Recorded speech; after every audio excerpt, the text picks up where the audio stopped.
Jakarta, Presiden memerintahkan Panglima Kopassus untuk mengirim pasukan elit guna mengamankan rumah Menteri Keuangan Purbaya Yudi Sadewa. Langkah ini diambil setelah Purbaya dan keluarganya mendapat ancaman pembunuhan dari kelompok yang diduga terkait mafia rokok, baja, nikel, dan tambang. Ancaman muncul usai Purbaya berjanji akan membongkar dan menangkap besar-besaran para mafia yang menyebabkan kerugian negara hingga ratusan triliun rupiah. Presiden Prabowo menegaskan bahwa negara tidak boleh kalah oleh mafia dan meminta aparat untuk menindak siapapun yang mengancam pejabat negara. Ketuk-ketuk layar jika kalian setuju semua mafia dilenyapkan. Ada transaksi yang sangat besar antara Jokowi dengan Bank Pembangunan Cina itu. Dan Purbaya sekarang seperti mendapatkan poin untuk langsung berhadapan dengan kasus ini, artinya dia berhadapan dengan Jokowi. Iya, Purbaya mau mengungkap bahwa ada problem sangat serius dalam proses seleksi nasional kereta cepat ini. Ini laporan resmi dari PPATK itu. Ada 984 triliun uang korupsi beredar dalam satu tahun pemerintahan Jokowi 2024. Itu satu laporan resmi yang langsung menjadi sinyal pemerintahan Prabowo untuk menelusuri ini uang kemana aja. Prabowo menyetujui langkah-langkah Purbaya agar ini diselesaikan B2B. Kalau B2B gagal, berarti ada masalah sangat serius. Prabowo memberikan ruang merdeka kepada Purbaya, itu sebetulnya tanda bahwa Prabowo ingin agar perkara kereta cepat bisa selesai lebih awal. Ada yang harus bertanggung jawab dari kekisruhan persoalan kereta cepat ini. Siapa? Ya, Joko Widodo. Ada proses hukum untuk mengadili Jokowi? Joko Widodo layak untuk diadili dalam perkara ini. Ancaman terbesar yang diberikan oleh proyek ini apa? Kalau kemudian proyek ini bangkrut ya, lalu di take over oleh pemerintahan Cina, itu kan hampir seluruh teknologi kereta cepat, hubungan antar kota dan seluruh data itu ya semuanya dalam kendali pemerintah Cina. Ini kan menjual kedaulatan. Bayangkan, pejabat pajak bisa menggarong 3.000 triliun. Bukan angka, tapi perampokan massal yang lebih biadab dari penjajahan. Pertamina pun tak kalah gilanya, ikut berpesta pora menguap triliunan, seolah negeri ini tambang emas pribadi mereka.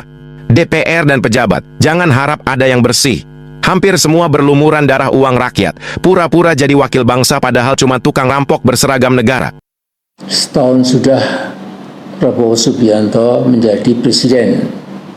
Kita boleh bersyukur tingkat kepuasan publik pada kinerja pemerintahan Prabowo itu cukup tinggi. Tetapi banyak hal yang membuat kita gundah dan khawatir. Masih cukup banyak oknum-oknum jahat yang tetap memuja Jokowi. Dan yang paling bahaya adalah tokoh bernama Luhut Binsar Panjaitan. Tokoh yang satu ini berduet dengan Jokowi, sukses menghancurkan Indonesia selama 10 tahun. Si Luhut ini juga manusia sombong dan pelin-pelan. Tapi bagi yang tahu siapa Luhut sebenarnya, seperti Pak Mejen Purnawirawan Sunarko, beliau berkata, dia Luhut ngomong kita kampungan.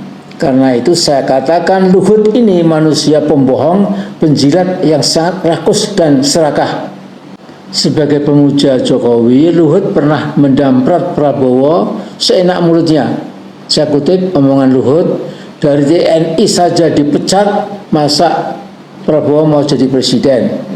Yang saya gagal memahami mengapa Pak Prabowo tetap saja cinta Luhut, walaupun sudah dihina habis-habisan.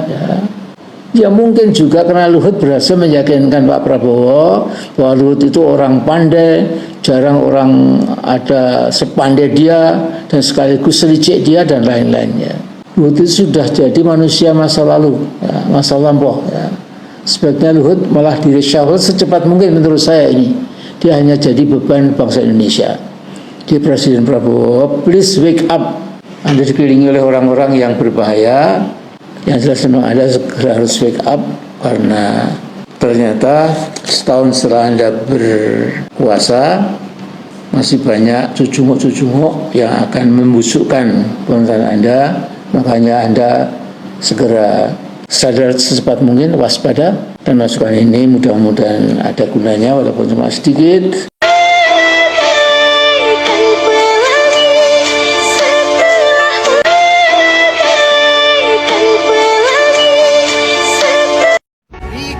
Assalamualaikum warahmatullahi wabarakatuh. Selamat pagi dan salam sejahtera bagi kita semua. Swastiastu, Namo Buddhaya, salam kebajikan. Terhormat Bapak Kapolda Kalimantan Utara yang kami hormati, Bapak Irwasda, para pejabat utama Polda Kalimantan Utara. Pada kesempatan pagi hari ini kami mengucapkan terima kasih Jenderal atas waktu yang diberikan saya saat ini. Dan ini juga merupakan kebanggaan dan kehormatan bagi saya. Karena Jenderal memberikan waktu di depan para perwira semuanya terkait dengan pemberian rezeki menurut saya yang Jenderal berikan kepada kami berupa surat perintah pemberhentian sementara waktu atau penonaktifan. Ya, intinya adalah kami dicopot. Kami di sini menyampaikan bukan saya mencari pembenaran, klarifikasi dan lain sebagainya. Kami izin Jenderal, terima Jenderal. Karena itu bentuk rezeki. Menurut saya rezeki itu bukan hanya bentuk konkret, pangkat, jabatan, gaji dan lain sebagainya.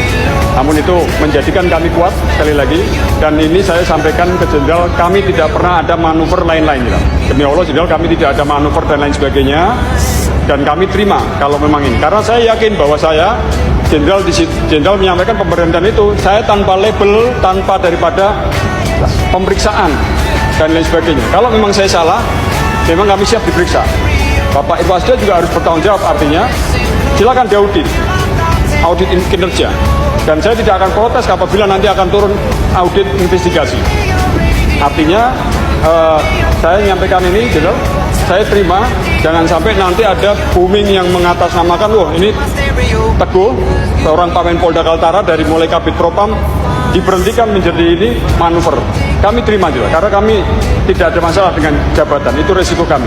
Kalau memang itu kesalahan anggota kami sudah sampaikan ke Jenderal, berarti yang salah saya. Dan saya siap menerima, ya, limpahkan kesalahan anggota ke saya, dan saya dicopot siap, dan saya tidak ada label pelanggaran yang saya bawa Jenderal.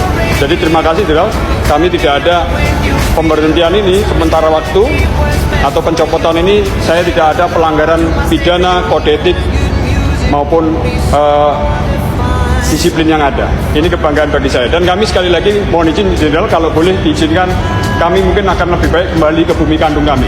Karena kami lahir dari Brimob, mungkin kami harus kembali ke bumi kandung kami di Kor Brimob. Demikian Jenderal yang bisa kami sampaikan. Kami sekali lagi tidak ada masalah, itu Jenderal dicopot. Karena kami sudah bangga sekali, saya punya pangkat Kolonel Kombes Jenderal. Ayah saya seorang Tamtama Kopassus, pensiun AKP. Saya sudah jadi Kombes, sudah luar biasa sekali. Jadi terima kasih, rasa hormat kami Jenderal. Dan saya mohon izin Jenderal sekali lagi, siap, sekali lagi, saya tetap jadi singa dan macan Jenderal, yang hidup di lingkungan kambing yang mungkin makan rumput, tapi saya tidak akan makan rumput. Saya tetap akan seperti ini, dan model saya, branding saya seperti ini. Terima kasih Jenderal atas kepercayaannya. Bila tidak, Assalamualaikum warahmatullahi wabarakatuh. Salam, Om Santi Sanjur.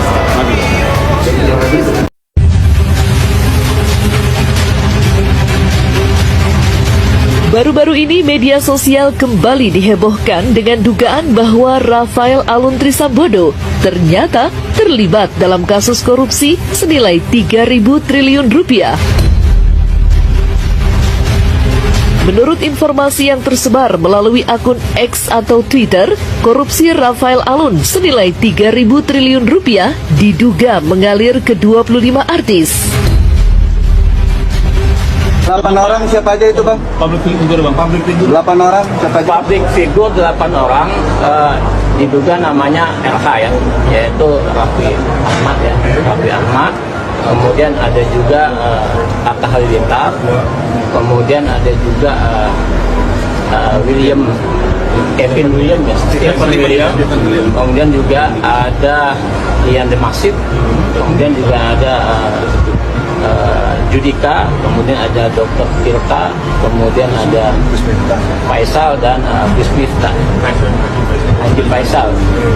Yang terakhir Bismifta. Ada 8 ya, 8 public figure yang diduga terlibat memiliki hubungan dengan Wahyu Kenzo dan juga terlibat menerima uang dari Wahyu Kenzo yang merupakan hasil kejahatan. Mereka ini menerima sendiri apa Bang? Terlibat. Begitu teori saya terbukti, KPU ngasih, mulai banyak orang tanya tak saya kenal ya, WA melalui Facebook. Saya dikasih pesan Facebook, saya diancam. Jadi saya tanya Jam 10 malam minggu, Syam, kamu ngapain? Saya di rumah lagi baca buku. Kenapa telepon? Saya mau cerita aja, saya baru mau disogok orang. Oh ya? Disogok orang. Berapa dia tawarkan? 1 miliar. Oh, 1 miliar. 1 miliar rupiah. 1 miliar dolar kamu. Ya, Pak Fahri udah dengar ya ceritanya. Saya buka aja. Orang-orang nekat. Presiden kita mau disogok 1 miliar dolar.